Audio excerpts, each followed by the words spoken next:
In 2014, photographer Matthew Paley traveled to Greenland to learn about the lifestyle and diet of the Inuit. Here, he talks about his experience. I decided after much research to go to Greenland, and I went to the eastern part of Greenland, which is less inhabited. And so I went to this place called Izortok, and they eat only meat, traditionally.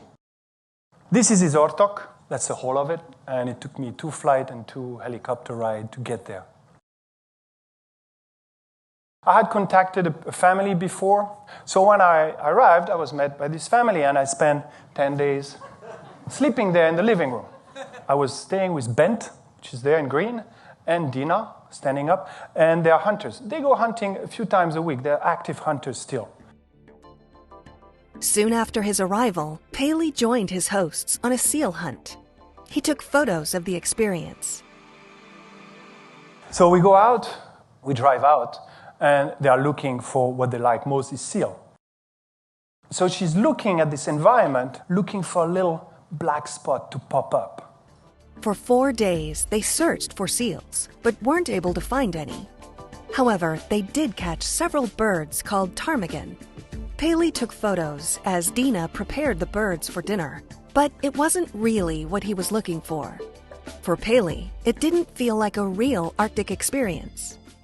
So I asked Dina, cooking, I said, do you have like anything like more Arctic, like whale? And she's like, yeah, I got plenty of whale meat. So she popped out this beautiful bag of, I'm like, no, not working.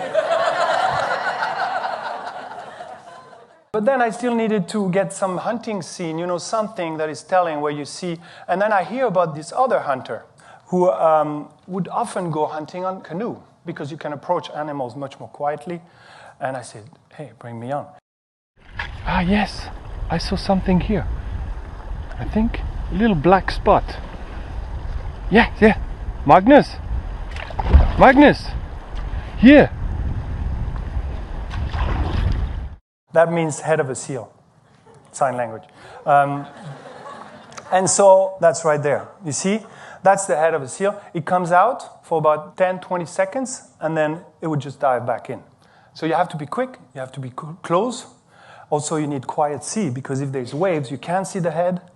That day, they were able to see the seals, but again, weren't able to catch any. But one day, when Paley was hunting with Bent and Dina, they finally caught one. They brought the seal back to the village. Hunting and preparing meat has been part of life for the Inuit for thousands of years. Although the Inuit are starting to adapt to the modern world, in some ways, their lifestyle remains the same as it has been for generations. And so the Inuit continue to survive in this remote place at the top of the world.